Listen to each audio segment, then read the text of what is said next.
What's up, guys? Welcome to Voicey here. This is your host that just sneezed all over his computer. It's disgusting, Captain Zach, and today's subreddit is r/IDontWorkHereLady with a little bonus, or a couple bonuses from r/today I fudged out. Don't forget to like, subscribe, and hit that bell to never miss an episode. This story's called Typical Karen. This definitely isn't the shortest story ever, but it's a good one, in my opinion at least. I just got done with a shift at a convenience store that I work at to help pay for my tuition at Regent College in Vancouver. It's a spring day in mid-April of 2019, so there are a bunch of cherry blossoms that are really nice to look at, so I stopped by a local pizza parlor to get a pizza for myself and my girlfriend Jane to eat when I get back home. There's a long line as usual because this place is pretty well known for having good pizza. So I just decided to wait outside and sit on a bench because this restaurant is right across the road from a park. I sit there scrolling through my phone. I forget what I was doing for at least half an hour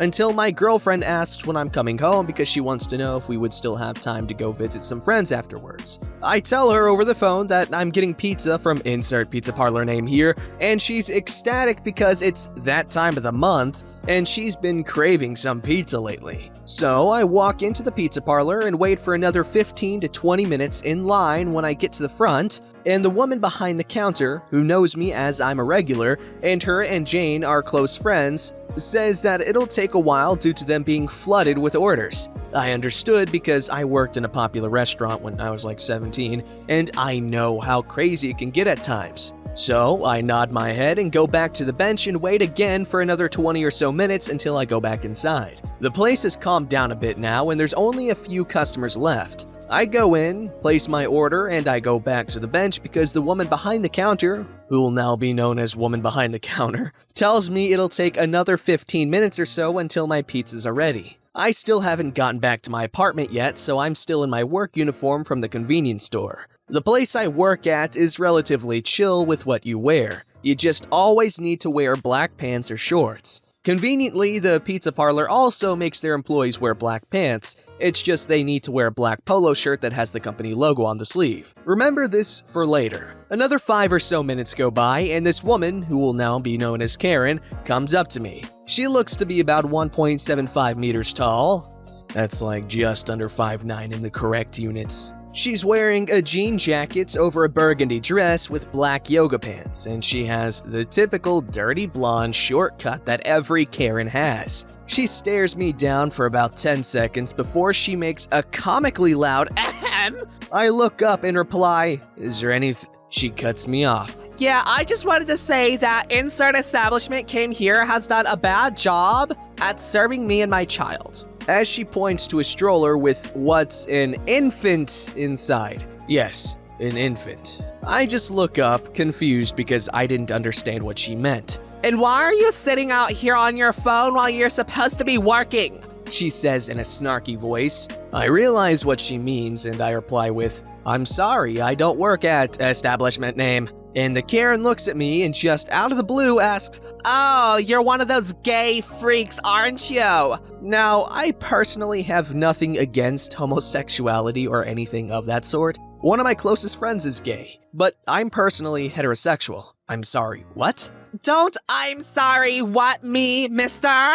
You've got that snarky accent that all the gays have. I'm not originally from Vancouver or even Canada. I'm from Maine, which is in the US Northeast coast, and I'll admit, my accent does sound a little funny compared to the ones that the people in British Columbia or Vancouver have. Whatever! I just want to know what you're doing out here when you're supposed to be on the job right now. Speaking of which, you need to go in there right this instant to make me and my poor hungry child something to eat.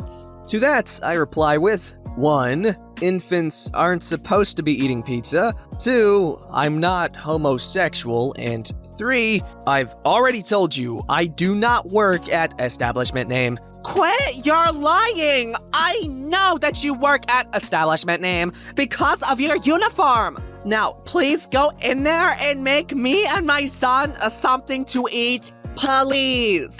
She says, starting to calm down a bit. I simply get up and walk across the road and the Karen follows with her stroller and a look of satisfaction on her face. I go in and woman behind the counter says almost immediately, "You're just in time. The pizza literally just came out of the oven not even 20 seconds ago." I can see her coworker cutting the pizza up and boxing it. She hands it to woman behind the counter and says hi to me. Woman behind counter hands me my pizza and says, "That'll be $12. That's probably not what the price was, I forgot. I take out my wallet and take out the purple bill, that's the $10, and a toonie, a $2 Canadian coin. But as I'm handing woman behind the counter the money, Karen grabs it real quick and says out loud, "Why is he getting a pizza? Isn't he supposed to be the one making it?" She says, dumbfounded. Woman behind the counter replies with a polite, "No, he doesn't work here." "But the uniform! Why is he wearing the uniform then?" Woman behind the counter replies with,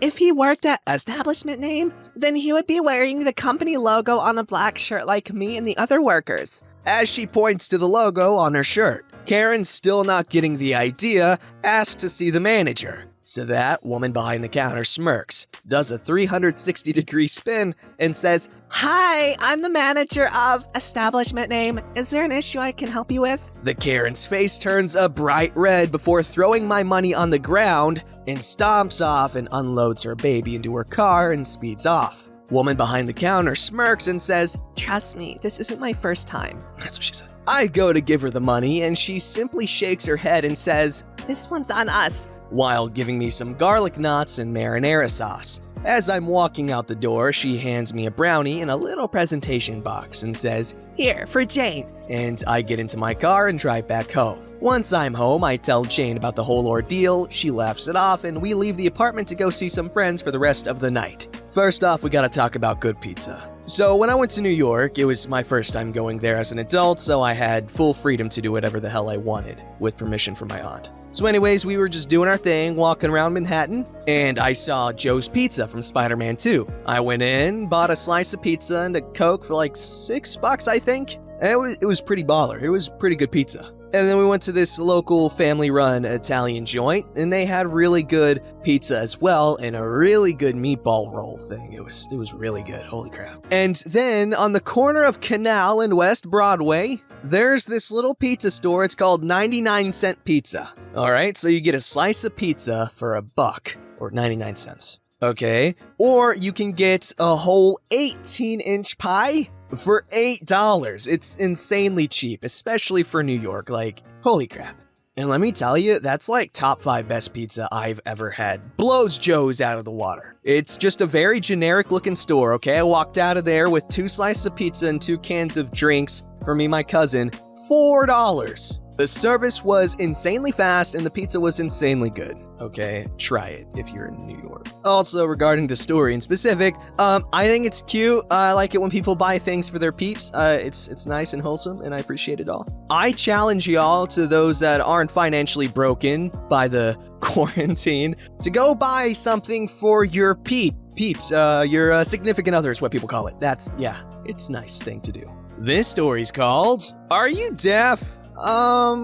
So this just happened, and I'm actually kind of proud of it. A bit of backstory. I stay with my kids during the day and work nights. My husband and I have opposite shifts, so we can save on daycare. Because of this, I don't usually go grocery shopping during the week because it can be difficult getting my kids through the store. My daughter sometimes has meltdowns in big crowds. She doesn't have any sensory issues according to her doctor. We think she just doesn't like the noise or just gets tired easy and that makes her fussy. I remembered that I was supposed to get party supplies for work today because one of the ladies there is going on maternity leave and I have volunteered to help set up a party for her.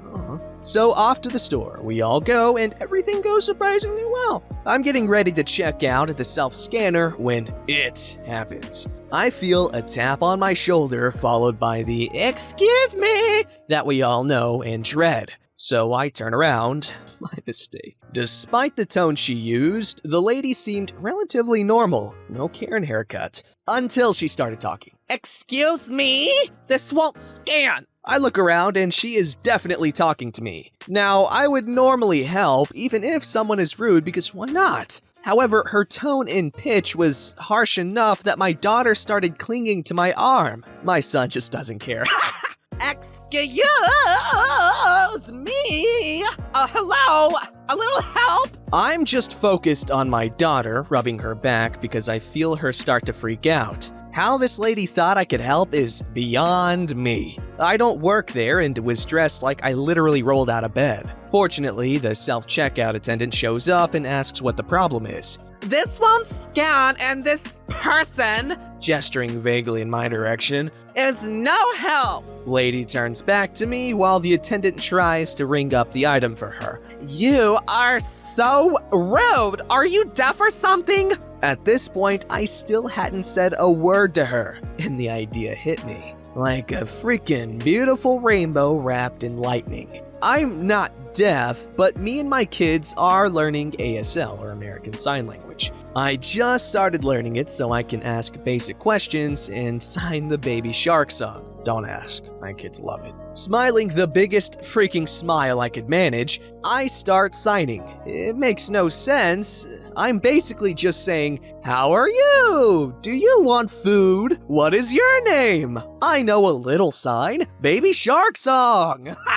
I swear, I never saw someone lose color in their face so fast in my entire life. It was glorious! She got her items, paid, and practically ran out of there. The attendant trying her best not to laugh. I turned to the attendant and said cheerfully, "Have a nice day." She and I shared a good laugh and I went home. P.S. My daughter's fine. She probably just got scared. Edit: since several people have said to get a second opinion and see a hearing specialist, she has been to several doctors and 2 hearing specialists. They have found nothing wrong with her sensory perception or hearing. The consensus is she will grow out of it as she gets older. If she ends up being an introvert, well, that's fine by me. Won't change how much I love her. Edit 2, though I'm sure you mean well.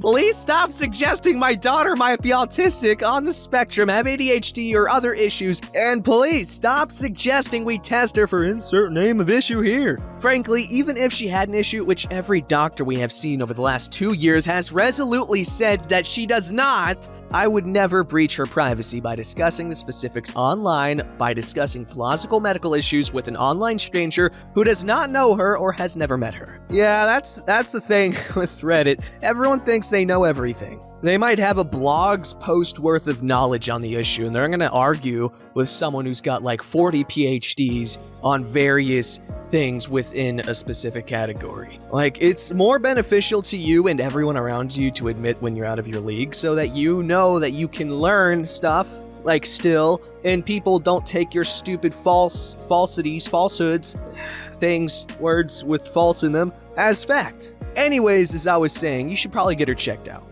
This story's called, "Today I Fudged Up by Teaching My Child Kisses Make Her Stop Hurting." I really didn't think this could possibly backfire on me until about 30 minutes ago. My daughter is dramatic. She would step on a piece of dirt on the floor and fall down screaming, "Me her foot!" or hit her head on a pillow and make a huge deal out of it. We don't watch soccer, so I have no idea where this behavior came from. She is too. I am her mom, so she believes everything I say. I used this to my advantage and told her that kisses fix everything. Stub your toe? Get a kiss. Smack yourself in the face with a broom? Kiss. Cut your finger with a fake knife? It was going great. She caught on quick and, instead of screaming, always asked for a kiss for her hurt. How could this go wrong? Well, I did not foresee the world falling apart and needing to work from home with my 6-month-old and 2-year-old. Some days, it's great. They are amazing and the only reason I'm staying sane. Other days, nothing makes you reevaluate your decision to have 2 kids 18 months apart, like being trapped in a house with them 24/7. Kidding. Today is one of those days. My daughter was eating her breakfast while I was on a video call. She bit her tongue and started crying. She then stopped and I saw the look on her face. She recovered and I thought she figured it out on her own and forgot about it. So here I sit on a very important video meeting and my 2-year-old comes running in screaming, "Mommy, kiss tongue!" And I'm trying to shift my 6-month-old so I can turn off the audio and video. I managed to mute it after she screamed, of course, but didn't get the video shut off in time. My 2-year-old daughter sticks her tongue out and shoves it at me for a kiss as I'm opening my mouth to tell her no. And that's how her tongue went straight in my mouth while all my coworkers were watching. Next time on our series of unfortunate events, she will probably be naked climbing the cabinets in the background.